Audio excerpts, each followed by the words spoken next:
Okay, happy Father's Day everyone, to all the fathers out there. This is a special episode of Storyahanay with, wala na iban, my wife, Mrs. Pam Caperonce. Hi everyone. Today, this is going to be different. Since it's Father's Day, she will be the one interviewing me. So, ang Storyahanay is about me. I'm the guest, the one and only, Tad Caperonce, also known as TADFNKR. So, she will be the host. I'll be answering her questions. So, the floor is hers. Hello everybody. Happy Father's Day to all the dads. Nahuyagid ko, but this is my Father's Day gift to him. Because I've never been, though hindi ko ni tanit de, but I think he deserves the floor also. He deserves to be interviewed today. So, pardon me, doon nahuya-huya pa ko. Anyway, so let's start. Okay, so since it's Father's Day, how many years ka na gani? How many years na nga parents? How many years ka na nga father? As a father, ang si Tala, the eldest is the eldest is turning 9. So almost 9 years. 9 years na eh. So I'd like to know some of this kabalo na ko, but some actually I also might not know, and he doesn't know these questions, so wala na, hindi ni scripted.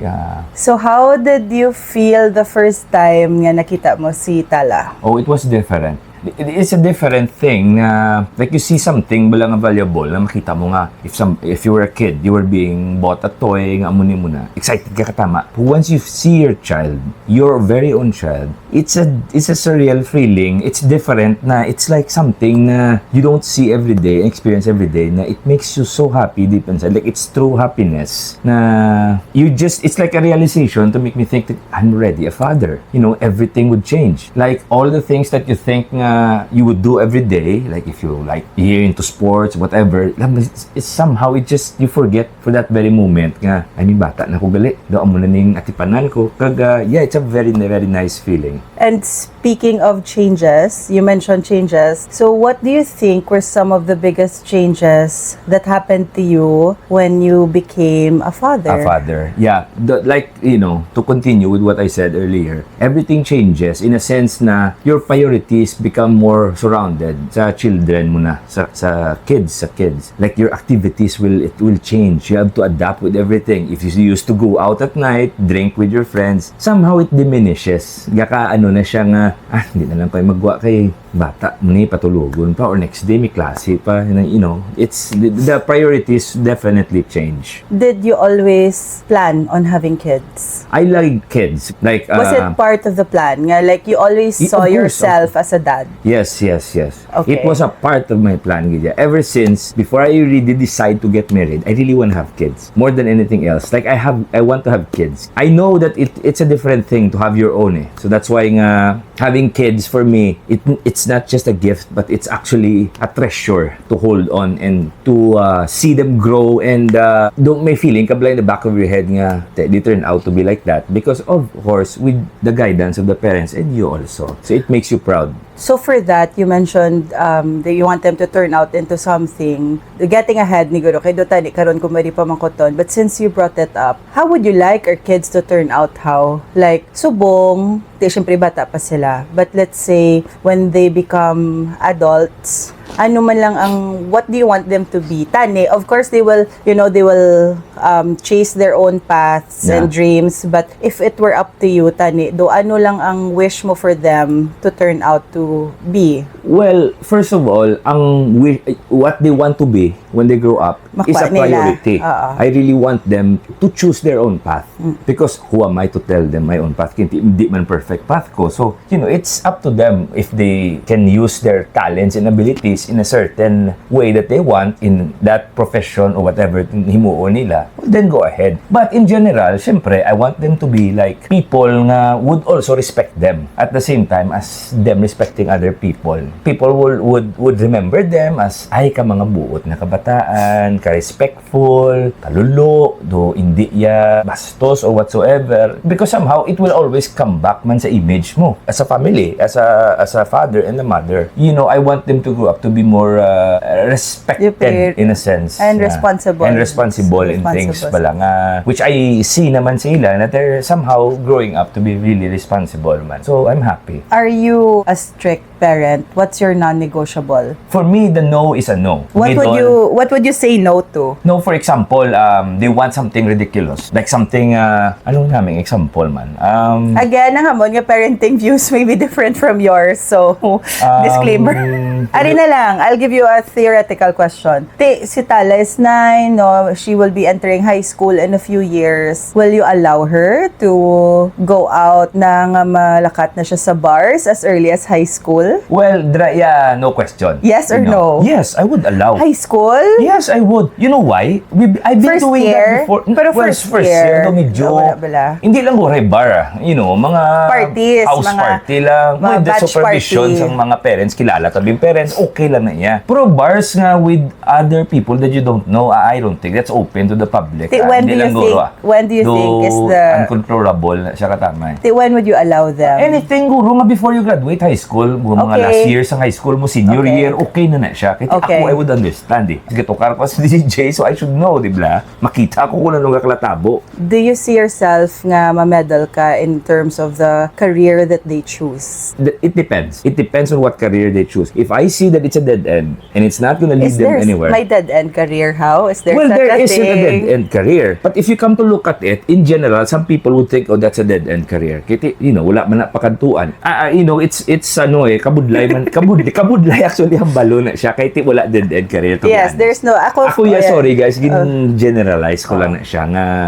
Hindi, I think it's not about being a dead-end, but it's, ako man siguro, I will medal if I know, I don't know. Hindi ba ko mabalusan sa Yeah, kabudlay eh. Kay any career would turn out to be a good career. You know, hindi man na siya, It really I've depends on the person. Like also with the previous guests na pang interview ko, it's their You path. never really know. They can be artists. Oo. They can be singers. They can be They can- whatever they want they to can be. choose whatever They can choose profession. what they can do. They can be good at it and successful. Muna bala? So hindi ka mag-medal. Hindi ko We will I support. wouldn't meddle. Hindi ko ma-interfere. Ma-guide Guide lang ko and support. Amo lang ang the list na mahimo ko. Okay. And then if they decide to change paths, we will support them Support still. man tayo. They're your children. Eh. So Oo. you have to support them. Yeah. So what do you think for you, in your own experience, is one of the, if not the hardest thing about being a dad? Wow. One of the hardest thing is, for me, I think would be the hardest thing being a dad is the time that you see your children.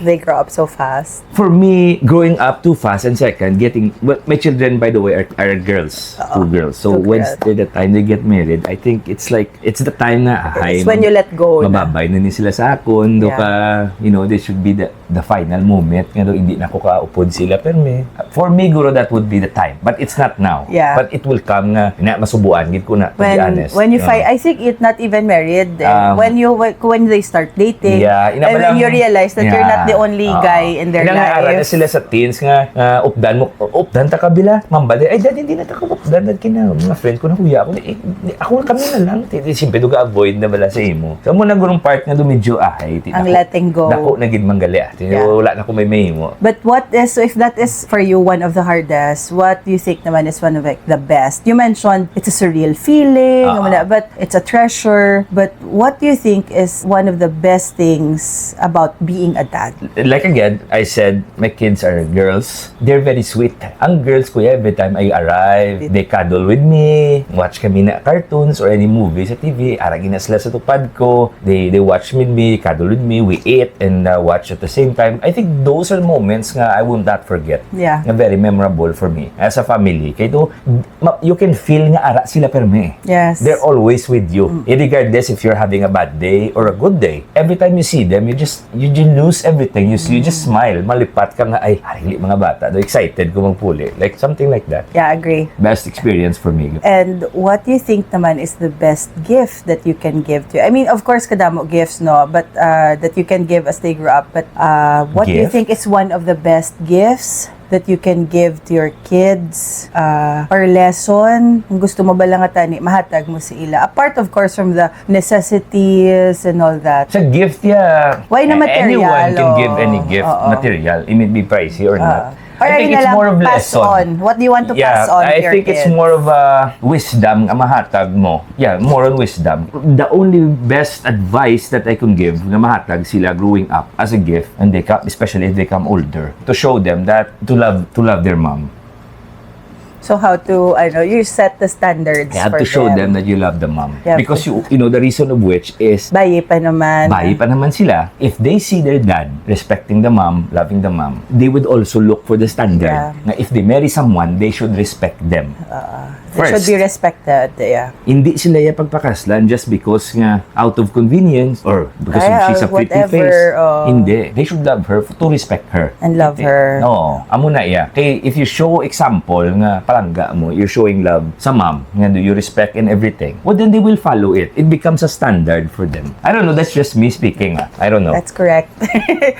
So ari na lang, someday, say right now, mga kids namon, wala naman ginapalantaw sa vlogs. But someday, when they watch this video, I know it's cheesy, sorry, pero what is the message that you would like to give to our daughters when they see this video? I don't know, but when they see this, what's a message that you would like to give them? As a father? Yes, from you. From Father's Day and everything. You know, for the kids, Mila, Tala, just don't look at us as just your mom and dad. You know, you look up to us like very good examples in life. Oh my goodness, grabe nga responsibility for us to set good like for example, examples. yeah, true enough. Because if we do something wrong, ginano na namon niya, gina-acknowledge namon kay gasala, we're human, di ba la?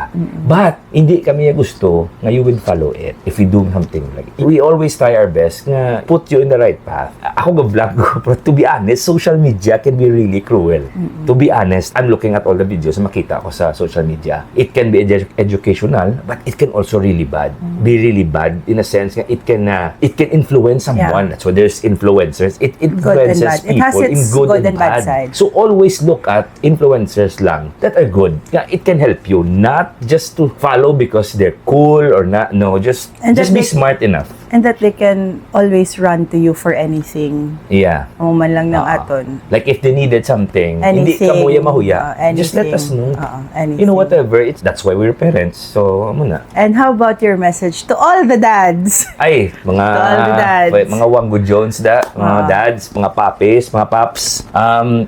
Nabdan tagid man do, you know, before gilang sa Nyland ga basketball tanan, but now this is a different thing. We have groups na play dates with kids, meeting other new dads and everything. So, it's a different community, which is really good. To be honest, it's really good. Sometimes, looking back, you would think that, tuga, tigulang, naging makugli. Okay, muna niya tripping namon, kadto kami sa kapian, mas Storyahanay. Like, for me, it's like, lain na siyang level of happiness. It's actually a privilege. It's a privilege, to and parent. it makes you feel na you're more matured and older na gidman. Tani, kita. The thinking mo, it's different now, which is a nice thing. There's always this thing, like you, mga fathers, usually, basta iban nga, pero hindi lang ko, magupod motor, mo kay may panyaga, kami isang family, may amuna na siya eh. So, which is a good thing. Ako, I respect that. Like, it's Father's Day. I bet mga friends ko, mga garide, siguro, kabunguro, pagkapulo, ito temprano, kay nagpalanyaga to, kay may Father's Day lunch or dinner. So, it's a different thing, and it's, you should embrace it. It's nice. It's a nice feeling. And to soon to be dads, plan on becoming or plan having kids, don't be scared. Ang mula ng advice, mambako. Yes, sa sugod, mambakap ko, grabe, kakapoy, pulaw, tanan ba, wala na akong tinulugan. Muni, hibi, tanan, puti. Once malampasan mo da, ma-realize mo dumahidlaw ka, isang inimo mo sa una, no? Yeah. Nga ikaw gatipan sa bata, gailis ka sa diaper and everything. It's a different feeling, you know. Yeah. And you will only know that if you experience it yourself. Okay. I think that's it. Ang ako nga questions. Unless there's any other Amula na? thing. Oh. I think unless Basi someday may page ka man ngayon mo. wala. Ay, hindi. What are the things nga na-experience mo growing up? Or is there any difference? Like when you were parented, when you were wow, raised, that's gonna be a tough question. when you were raised bala, we were all, of course, like kita, no? Lain-lain kita, the way tagnagin padako. So, can you say na you want to raise your kids the same way? Or if you want When to I was raised before? or if you want to do it differently, ano ya ang dulainon mo?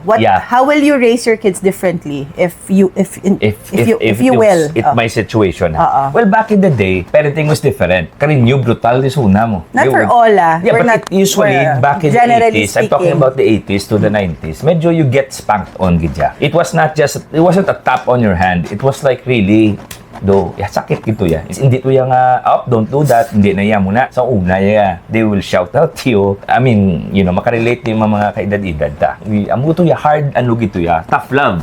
term. So okay, that is only the part siguro nga I would do never a bit differently. Yes, I would do differently, and I'm not gonna do it to my children. I would never hit them, especially if they're girls. I would not hit them. I would be Again, tough. personal views, we understand, lain-lain kita. ng parenting, not everyone. Kaduto parent, show na niya. So Hindi, anyways, that's why.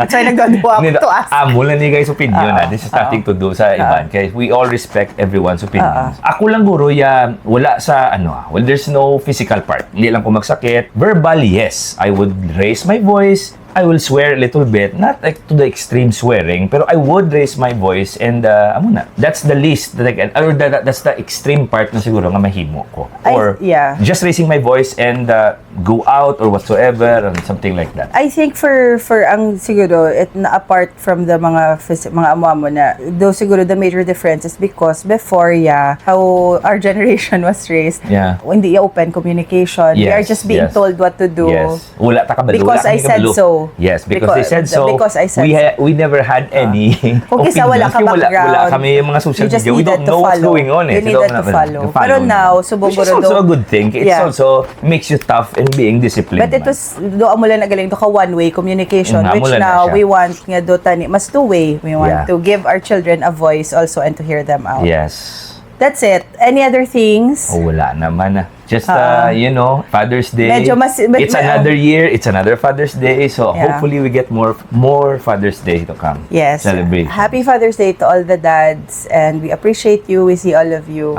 And then, thank you kung sa ako. She did it in school Ano yung gani? Best Dad Award.